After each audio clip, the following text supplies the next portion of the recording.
There's just so much. You're listening to a Mamamia podcast. Mamamia acknowledges the traditional owners of the land we have recorded this podcast on, the Gadigal people of the Eora Nation. We pay our respects to their elders, past and present, and extend that respect to all Aboriginal and Torres Strait Islander cultures. The last few years of Abi Morgan's life would make an incredible TV show, although you might not really believe it because of the plot twists. The many, many plot twists. And it all began on an ordinary day in her ordinary house in London, where Abi lived with her very lovely partner, Jacob, and their 2 teenage kids and their dog. Back then in 2018, Jacob was an actor and Abi was a superstar screenwriter. She still is a superstar screenwriter. She had already won Emmys and BAFTA awards for her work writing movies like Iron Lady, which starred Meryl Streep, and my all-time favourite TV show, The Split. Abi and Jacob had been together for 20 years. They weren't married for a bunch of reasons, but they were really solid, which made what happened over the next few years so unimaginable. Seriously, you could not make this up because nobody would believe you. This is No Filter. I'm Mia Friedman, and I don't want to tell you too much about what you're about to hear because Abi's whole life is about storytelling and we don't want spoilers. But here's one thing I'll tell you. Abi's husband woke up one day after coming out of a coma and he didn't know who she was. He knew everyone else, just not her. The way he looked at me, I just thought there's something not right here. And at first I thought it was a general thing, but then I started to notice the delight in which he greeted his parents, you know, with a smile or, hey, Dad, hey. He wouldn't use my name. He'd go, hi, like that to me. He was just off with me. Abi has written a memoir about this astonishing time in her life. It's a story that's still unfolding, and her book is called This Is Not a Pity Memoir. She joined me from London to talk about it, and I have to tell you, this is one of my favourite conversations that I've ever had on this podcast with one of the women I admire the most. Abi, tell me about your life before Jacob collapsed. I want to know, what was normal like? What did normal look like? I think normal looked like lived in North London, had 2 teenagers, almost cooked, 14 and 16. Had been with Jake, my partner, for, nearly 18 years. And, we'd had a very real, honest, brutal, brilliant relationship, partnership. And I had, you never have a perception of yourself, really. I mean, you do, if you have a glass of wine and you start to big yourself up, you think, I've done a few films, but I never perceive myself. I'm always looking at everyone else going, God, that's amazing. I love their work. I never put myself in that same group. So from my point of view, I was a jobbing writer. I felt privileged. I felt lucky. But when you say you were a jobbing writer, and you're very modest. I've had a few films. You've had some extraordinary films. Like you wrote The Iron Lady with Meryl Streep. Yeah. You had written the first season of The Split, which had been a huge success. You'd done many, many other films. Did you feel like you'd arrived in your career? Actually, the bottom line is I come from theatre folk. My mum was an actress. My dad was a TV director. So for me, it's like I'm in the family business. I've always described it as like, if you're an electrician, you know how to rewire a plug. If you're a plumber, you know how to unblock a sink. And so for me, the kind of world of the business has always been, I've been realistic about it. I've known about the feast and famine. I grew up with that.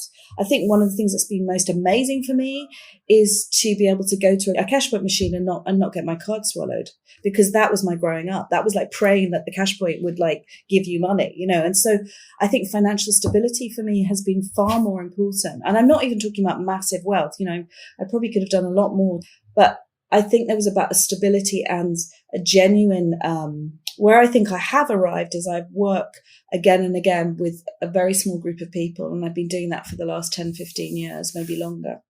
So I feel like my method is very arrived, is very present, is very centered at the heart of what I do. So I feel very lucky that I don't write on other people's shows. I tend to think, I want to write this. I can pitch an idea. I can sell an idea. I realize the privilege of that. I don't think I appreciated that fully, but I mentor a lot of young writers and I see the journey they have to go on now. So I think from my point of view is I did the thing I loved. I do the thing I love. That doesn't mean, as like all of us, we don't wake up and want to just internet shop all day and, lie and watch some Netflix crap. But I definitely felt this sense of, I was just starting to feel like when I talk about my kids were cooked, they were starting to have their own lives. I could find some space in my day. I think Jake and I had gone through masses of ups and downs. I think, there are all those big issues about if you're successful and you live with someone who takes on the childcare and they don't have the same career, and then their career starts to happen, and suddenly you're like, oh wow, okay, how do I use the washing machine again? We had a very 1950s housewife relationship. I was very much like coming home and having a dry martini and dinner was cooked, and so there was a lot about our setup which worked really well for me actually. But as a result of kind of what then happened, it really made me rethink about where I put my value. And I think my sense of myself, my identity was so placed in my work because it's what I know best. Words is what I know best. I talk too much. I'm not good on silent. I always feel like I have to oversell myself. So yeah, but I think on a basic level, I was in a pretty good place. Jacob had multiple sclerosis, so obviously that we lived with the ebb and flow of that. But even that, he was pretty high functioning on that. He was working. So yeah, I think I was lucky, really. He was an actor. Yeah. You talk about the 1950s housewife dynamic, but in reverse. Was he always comfortable with that? Was that a decision that you made early on in your relationship? It very naturally felt like that in the beginning, because when I hit the ground with Jake and we first met and we had our son really, really quickly within a year of being together. We had Jesse, my boy, and our boy, and I was right in the middle of shooting. I was just on the roll of like my early mid-30s, and I was starting to get the BAFTAs and the nods, the Golden Globe nods, and all of that stuff. So it was very giddy. So we had quite a giddy time, and we definitely had childcare and help at the beginning. But Jake loved it. Jake has always been absolutely at the heart of the home. He's the master of fun.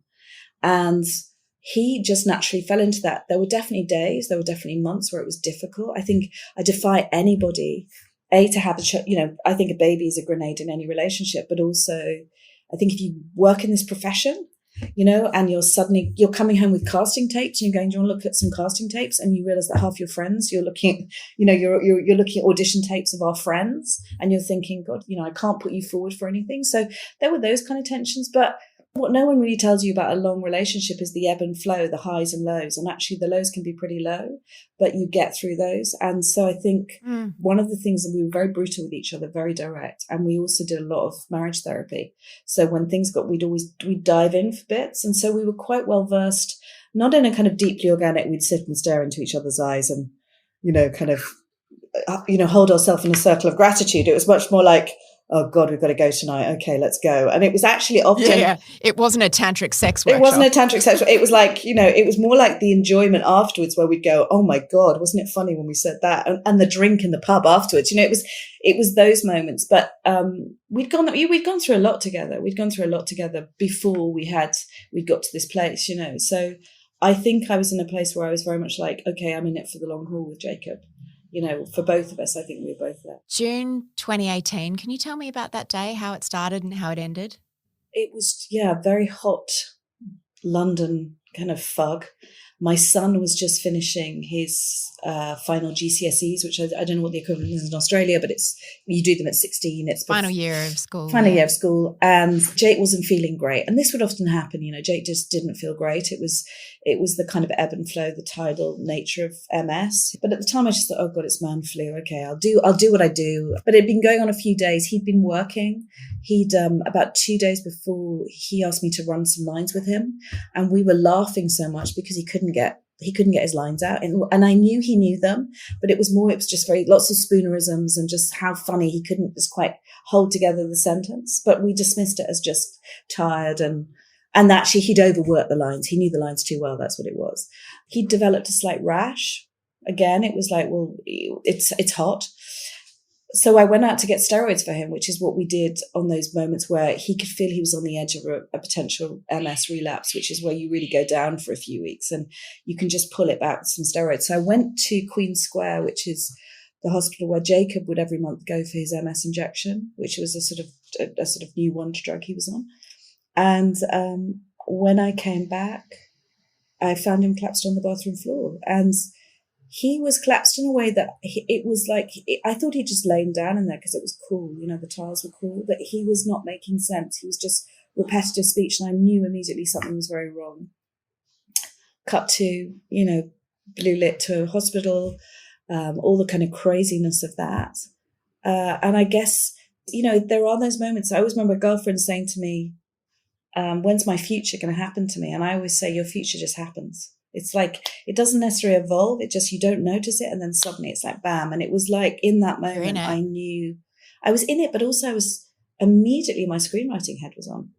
So I was almost, I describe it, but I was feeling like, oh my God, this is a drama. The kind of 5-year-old in me who loved the drama, who loved the hit of the punchline, the hit of the plot twist. It was there. It was definitely adrenalized. And I think it reminded me a little bit like when you get pregnant. And, it's like, for me, I just had 9 months of a hangover, but it's like you are suddenly in an altered state. And as much as you want to get back, you just can't. You're going to have to go forward and through it. It was not unlike that feeling of like, whoa, okay, I'm on a ride. And whoa, I feel chemically weird. Very adrenalized. But also I think you're hypervigilant and you're just fighting for somebody because, it was apparent in that moment Jake was very unwell. But then 4 or 5 hours later, he'd had all the scans, he'd come through the other side, and he went from being repetitive word speech to like, oh my God, what happened? And we put it down to, it was a seizure of some kind, and they were just trying to work out what it was. But in that moment, he was like, he'd been swearing profusely at the paramedics that had arrived, an amazing posse of paramedics who came to help him. And he was just mortified. So that was the immediate reaction. But then over the next 2 weeks, Jacob physically, cognitively, psychiatrically just unraveled. And that was when it became apparent that this was way beyond just potentially an infection from a tick or, it was viral meningitis. It wasn't meningitis. It was another kind of infection you might have gone. Could it be this? Could it be was it a relapse?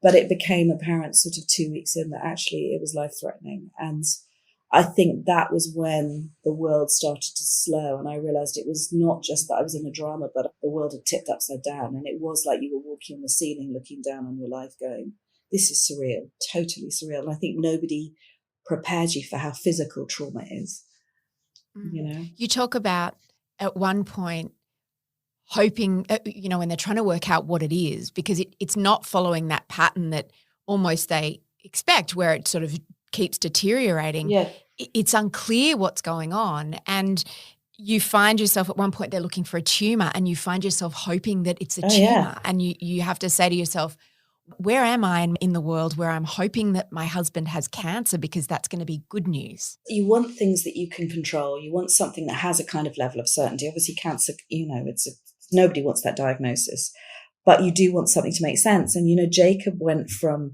talking nonstop, talking in Shakespearean language, what is my duty, what is my cause, why am I here, to mute, catatonic, staring into space, to turning into a kind of Boardwalk Empire gangster and like punching everybody. They had to put a guard on his door. I think as a family, both mine and Jacob, particularly Jacob's family, who are, we're all very close, watching their son, their brother, their uncle unravel was overwhelming for my children. It was, what the hell's going on? It just didn't make sense.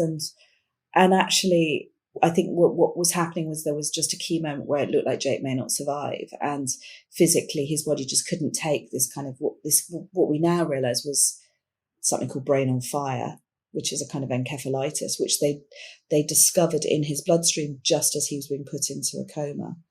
They suspected it and they got confirmation, but 2 weeks in, the decision was taken to put him in a medically induced coma. And I think... Is that to let his brain recover? To let his brain recover. To try and stop the seizuring. He was just continually seizuring. And also just your mnemonic functioning, your swallowing, your breathing, your heart rate, all of those things are under pressure. So it's a way to ventilate somebody, to just get them into a state where you can start, if needs be, taking over the basic kind of organ control. So it's a combination of giving Jake physically some rest, his body some rest. I think giving them some time to kind of try and control what was happening to him, And in that time, you're sort of thrust in this very exclusive world. So we were in the medically intensive unit. And, in that unit, you're seeing the gamut of injury. You're seeing clearly very old people who have suddenly had a stroke, or, a very young person who's clearly had a really horrific car accident and, will never be the same. And so you're literally sort of caught between these places going, are you going to be there? Are you going to be there? What's going on? It's a very surreal experience, and I've watched those things on drama. I've just, today I've had to write a scene of a hospital scene, and, I'm doing exactly the thing we all do. Someone's rushing through, doors are opening, a nurse very quickly gives the diagnosis, and there's a kind of reactive moment. Well, it's the relentlessness of it. It's almost, I remember that I kept on calling a girlfriend going, I really think he's not going to make it today. I really think it's not going to happen. And then I was thinking, God, I was doing this 2 days ago. This is on repeat. I would have edited this bit. So it's a surreal experience. It's a really, really surreal experience, totally surreal. And you talk about in your book about how in the movies, maybe not ones that you've written, but in the movies, being in a coma, there's like this quiet room and there's a beautiful sheet up and maybe there's some quiet music playing and a lot of families with tears rolling down their face holding hands. And you say it's very different to that. Well, I do think there is a kind of profound, intense concentration going on in those spaces. But what's extraordinary is people are in comas. So nurses are talking about their day. You've got orders being taken for Deliveroo. You've got someone saying there's a Uber here. So you've got all of that, the life. Then you've got the kind of mechanics of looking after someone. There is so much equipment someone's done. So with Jacob, it was a ventilator that constantly had to be cleaned. There are those things that make the suctions, the peeps, the whizzes, the heart monitors, the cold blankets, the ice, suddenly the temperature's got so much, let's just surround him with an ice blanket. Let's cool him down. Let's heat him up.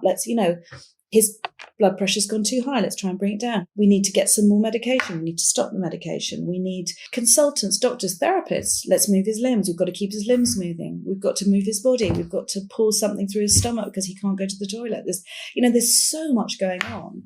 And there is this sort of surreal little waiting room. There was a little waiting room. There was an electric door and it was just for families, of which very, very small group, probably only 2 or 3 of you because there were only 5 beds in the whole ward. And you spend most of it watching really terrible daytime TV and everybody's waiting for a consultant to try and stop them. And if you can jump in and get in the room. One of the things that I feel incredibly grateful for was this was pre-COVID. So we could be with Jacob. We could be with him. We were able to be not, max was 2 people at a time, but we could be in the room with him. So, but it's totally surreal. There was a very beautiful little thing, which was somebody was leaving really beautifully drawn Post-it notes with beautifully drawn with little phrases, little, hey, how are you doing today? And that none of the nurses knew who it was, but they were being stuck everywhere. And so that became a sort of detective hunt on the ward. People were like, can you see what's going on? But also no one tells you about the turnover of staff. So, in a drama, you have one doctor, you have one nurse, they become your best friends. You have a rotation all the time. And in fact, I don't know whether it's the same in Australia, but in the UK, doctor consultants, not your chief, but the kind of managerial consultant that you're meant to see, they don't stay longer than 3 months. Jacob was in a coma for 7 months. So we had a turnover of 3-4 consultants during that time. So you're constantly going, his doctor? Oh, he's gone. No, he's gone to another ward. And it's actually inbuilt. It's designed like that. So you don't get too close. Right. So even that, the kind of methodology of the kind of amazingly bonded relationship you're going to have through the consultant, you're not. They're constantly being moved on. And that sense of loss and having to start again. Yeah, absolutely. And learn the language and share the language of who this person is and who they are and who you are in relation to them. And you say this went on for 7 months and it doesn't sound at all peaceful. And, you write about these are dramatic times, but more than this, they are lonely and more, they are boring. No one told me how boring loss is. No, and it's quite funny because when I look at that period, I suddenly think, do you have Love Island? Yes. Oh, yes.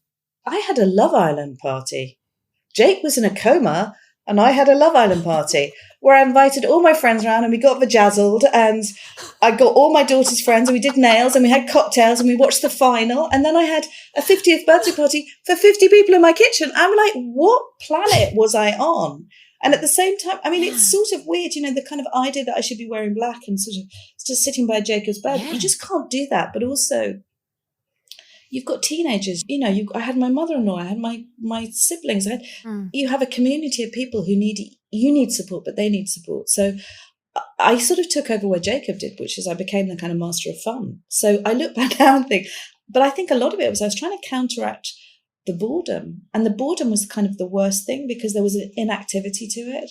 The truth is, I think when someone is in a coma, there is a level of inactivity or impotency you have as a family member because that's the essential part of it. I mean, one of the things I found very interesting was towards the end of Jake's coma, when he was still very much submerged in it, a notice went up above his bed and said, "Do not overstimulate the patient, no more than 15 minutes conversation."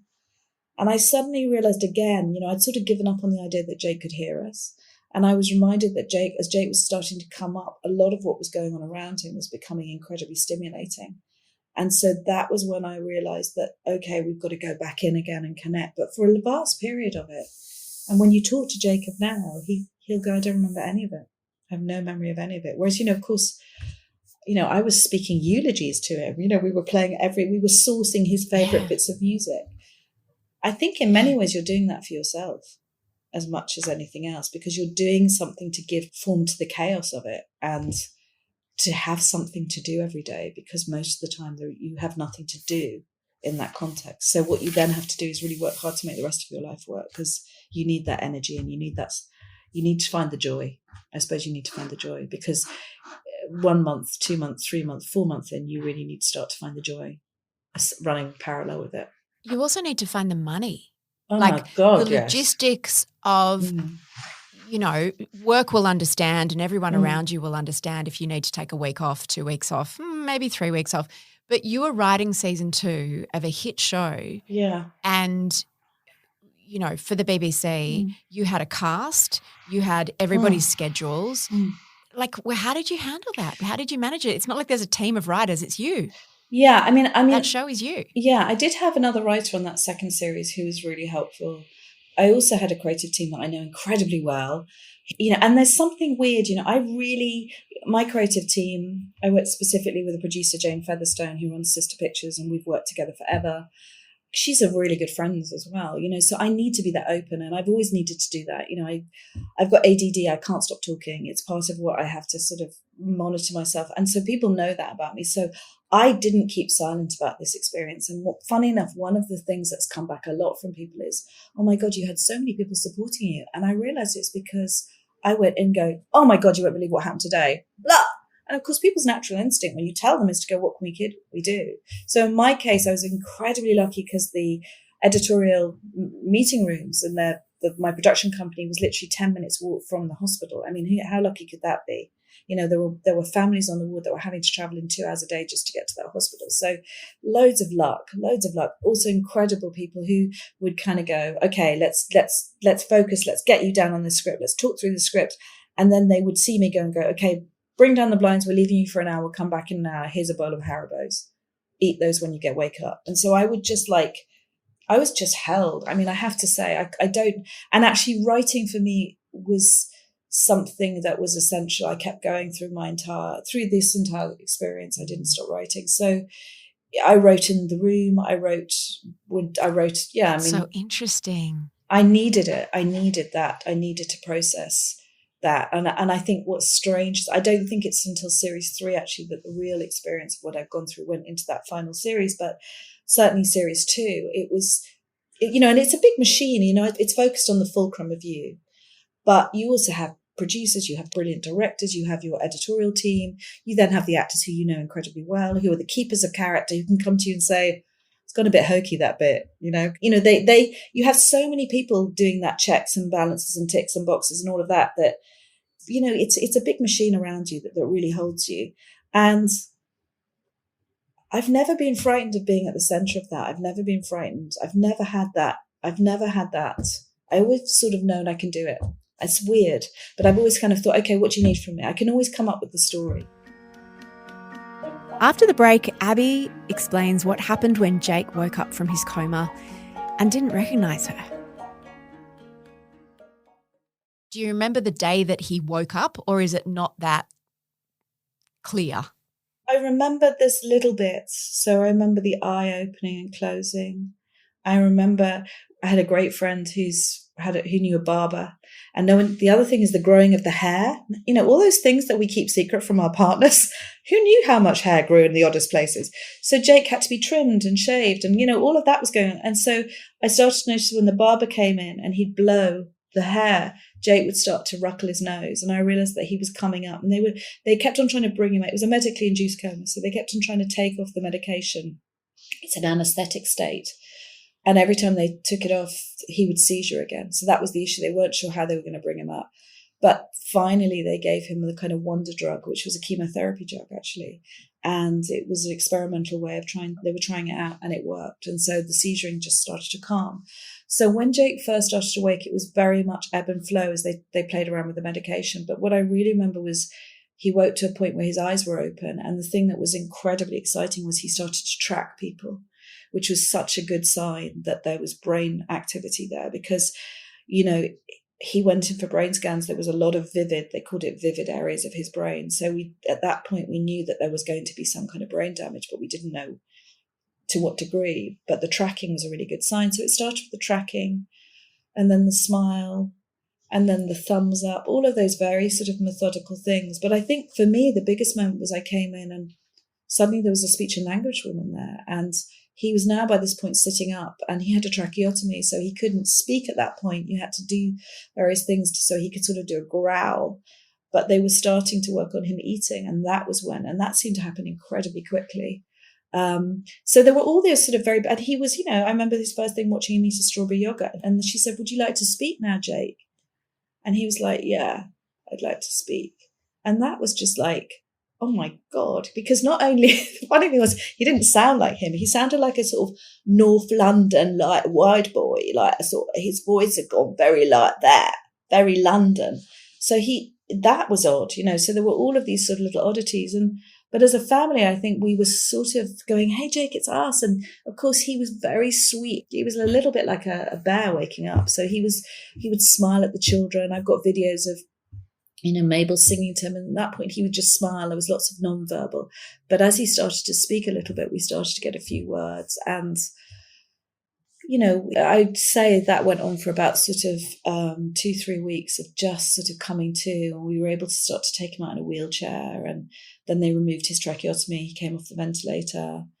And it was amazing. I think we were all like, "Oh my gosh, he's here." We could see he was there. But I also could see there was something profoundly different in him. The way he looked at me, I just thought there's something not right here. So there was a sort How of... did he look at you? A combination of, at times, completely blank, very quizzical, and often irritated. And at first I thought it was a general thing, but then I started to notice the delight in which he greeted his parents, you know, with a smile or, "Hey, Dad, hey." He wouldn't use my name. He'd go, "Hi," like that to me. He was just off with me. He wasn't warm. And I remember one day I went to kiss him on the lips and he was like that. And then there was a key moment where a friend came in. Jacob plays the ukulele and he plays the ukulele. He bought his ukulele and I went, "Jake, Jamie's coming to see you." And he went, "Great. Could you wait outside, please? Could you wait outside?" And I felt something was very off. So there were just these little things where I was like, something's not right here. And when did you realise that not only was something not right, but it was really, really wrong when it came to you? I'd filmed him one day. We were all outside. We bought our dog. The joy of him seeing our dog. We have a really lovely dog called Styler, who's kind of a key character in the book. And he was so overjoyed to see the dog. And everyone was like, "Isn't this amazing?" And there's one of two things. I'm filming him. And the first thing is I'm talking to him like he's a child. It mortifies me now. But the second thing is whenever I say, "Hey, Jake, isn't it great?" He turns and looks at me and he looks straight at the camera and it's like, and I'm like, something's not right. And then it really distilled on Valentine's Day. I went in on Valentine's Day and I bought him a really cheesy red cellophane heart and I tied it to the end of his bed. And I talk about this, but actually the nurses had very sweetly bought everybody these really sort of cheap red roses, you know, the kind of thing you get on a holiday. And she was like, Jake, give your wife a rose. And he said, "She's not my wife." And in that moment, I went, well, actually, he's kind of right because, I'm his girlfriend. I'm his partner. I'm not his wife. It's the constant game I'm playing. Yeah, because you weren't married yet. I weren't married, but very quickly I went, what do you mean? And I started to ask questions and I said, do you know how? And he says, I don't know who you are. I don't know how you're fooling everyone. That became the first. And I was like, where is Abi? He says, you're not Abi Morgan. And I said, well, where is Abi Morgan then? He went, she's gone. She's got a new life with someone else. So he did this thing called fabulation, which is where if you're not sure of it often comes out of, if you've gone through any kind of brain injury, car accident, you've got gaps in your memory. So you fabulate. Your brain tries to make sense. So it tells itself stories. So the story he told himself was that I had left him and that he was now living in an apartment overlooking Hampstead Heath. And it's quite funny because Jake and I both have a dream of having an apartment overlooking Hampstead Heath. So in this memory, he'd already gone there, he'd moved and he was loving it. And I had run off with someone else. And I had a new life with someone else. And so that, at first it was just incredulous. I mean, I remember I started to shake and it felt like the subway was underneath me. I remember driving and saying to my sister's called Dorcas, I remember saying, Dorcas, he doesn't know who I am. And she went, no, that can't be true. No, that's not true. It's really not true. And of course, that's everyone's natural reaction because they feel huge pain for you. It's so bizarre. It's such a cliche, which is what I talk about. It's such a bloody cliche. It felt like a bad plot twist. But it's out of body again. And that adrenaline kicks in again. And you're like, it's surreal. It's surreal.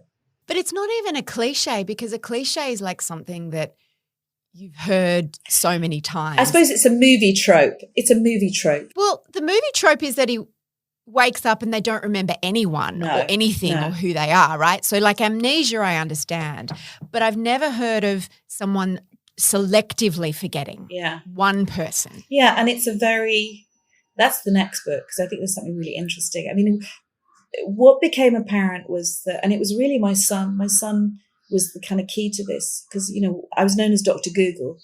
And it's a gift I had passed on to my son because he said, Mom, have you heard this thing called Capgras delusion?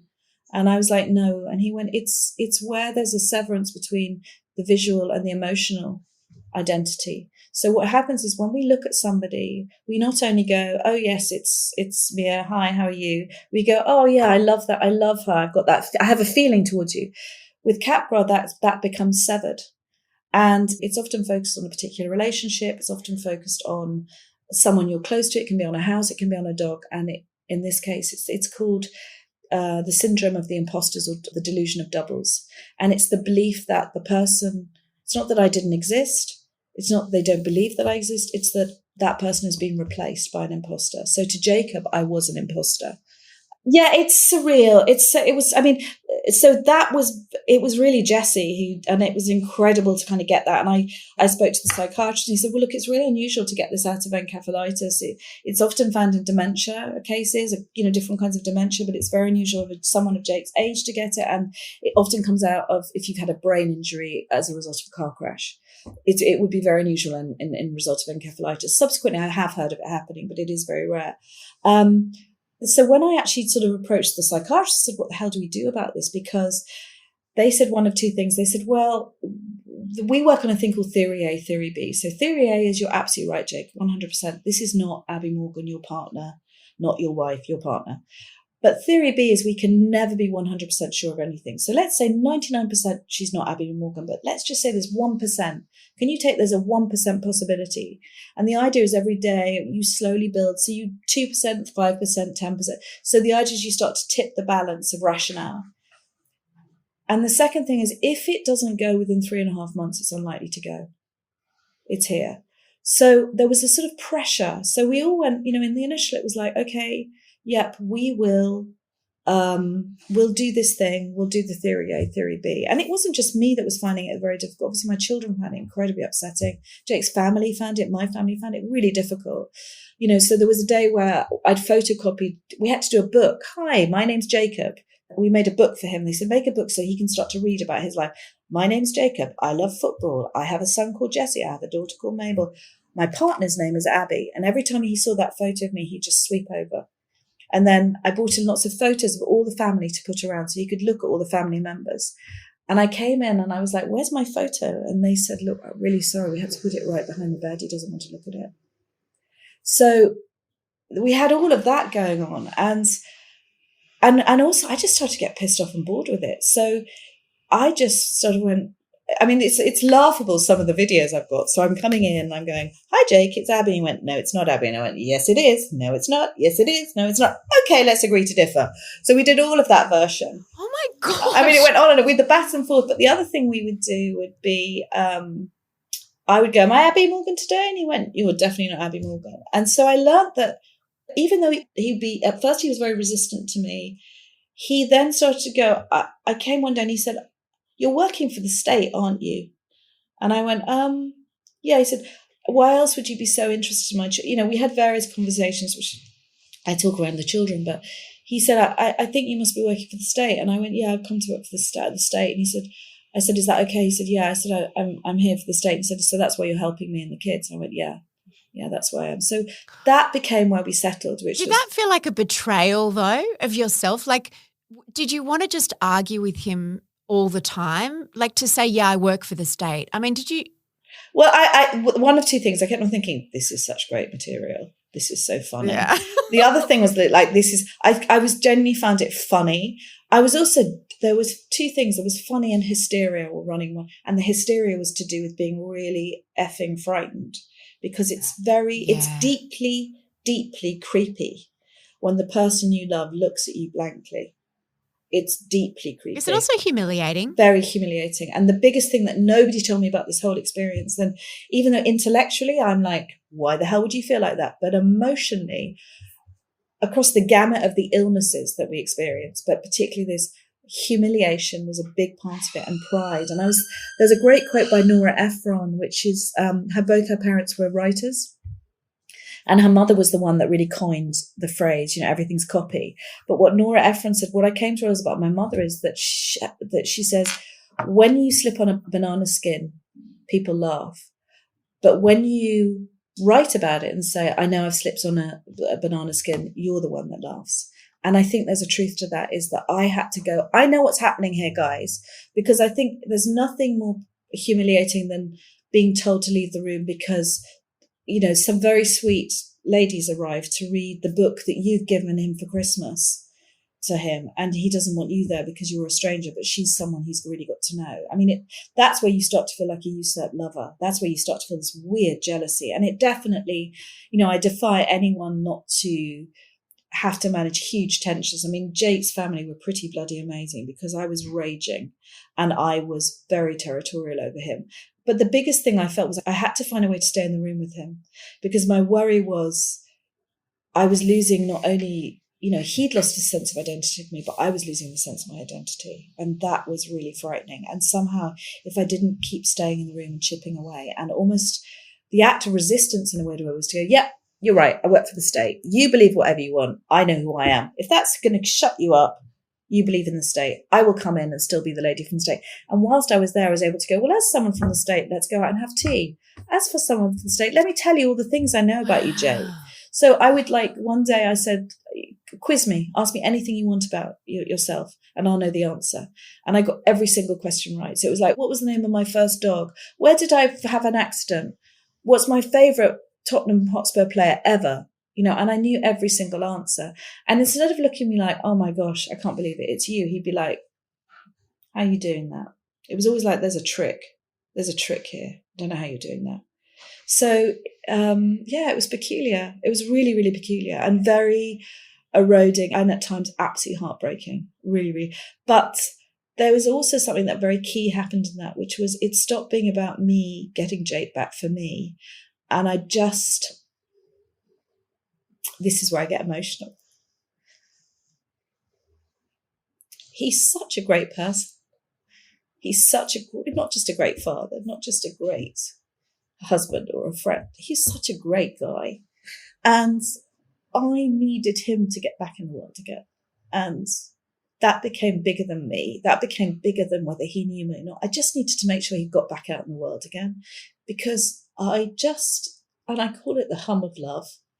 He drives me at the wall. We have loads of things, antisocial, social. I want a party, he doesn't. I don't want a party, he does. We've got loads of that shit. We've got all the tensions. But irrespective of whether Jake's my partner or not, I want to look across the room and go, God, I was glad I spent 18 years with that guy. I used to know him. I loved him. I helped get him better. I was one element. And he's out in the world again. And so that became my motivator. And it was incredibly liberating when I let go of trying to get Jake back for myself. The day Jake collapsed is the day that my relationship that I had with Jake ended. And the day Jake started to properly recover is when my new relationship started with him. But it's not the same relationship. And it comes right back to, and I've not said this to actually anyone, but I don't really care because I'd say it to Jake as well. But I can forgive what's happened, but I can never forget that it was me that he didn't remember. And I still circle why that is. And when you lean into that, it's like a trust exercise. If you fall back into the arms of someone, you have to know they can still hold you. And I don't know if I will ever truly be able to trust again that on a really profound level, does Jake really, really, truly know who I am now? And why was it me? And that's something I'll circle forever, So there was an ending somewhere in the middle of that. And there was a moment where I had to go, I have to let go of trying to get him back for me. And I have to start to try and get him back because he's worth restoring and helping getting back to the best he can be. So that really became my focus. And I became, I hope, a much nicer person then. I stopped growling at everybody. I mean, I was pretty bloody awful at times. I was growly and I was relentless. When widows throw themselves on coffins, I understood that. I would sort of throw myself across Jake because the sort of, when you have a baby and you almost want to eat him up. You always want to eat, the baby. I felt like that about Jacob. I wanted to consume him. That was how much I needed. That was how much my connection was. And when I stepped back and went, you've got to let go of that connection. You've got to start to be part of the collective that's going to help get him better. Then it became much more manageable as an experience, I think. I haven't really spoken about that before, but that's that, yeah. I told you this story was incredible and that there were plot twists, and there are more for Mamamia subscribers to listen to right now. It was such a bad plot twist, but I think when crisis and disaster happens, it does kind of come in threes. It does. Things do sort of. I don't know whether it's an energy thing. I still think. Listen, I think I would always have got breast cancer. Unfortunately, I don't think it was Jake's fault, but I think a couple of things. I think I ignored it. For that sort of 9 months. On this subscriber episode, we talk about another twist that nobody saw coming, and even Abby agreed was a little melodramatic, but, some might say overblown, except that it actually happened. And we also talk about where things are at now with Jacob and with their relationship. Just follow the links in our show notes to listen. Subscribing to Mamamia only costs less than $6 a month, and you'll be supporting women's media. You can also find Abby's book, Not a Petty Memoir, by the link in our show notes. Highly recommend that you do. It's absolutely brilliant and heartbreaking and funny and amazing and beautifully written because Abby is such a talented writer. And also watch The Split now. Season 3, I think, is available on iView, but wherever you watch it, it is truly brilliant. The assistant producer of No Filter is Emmeline Peterson. The executive producer is one Eliza Ratliff. And I'm Mia Friedman. Thanks for having me in your ears.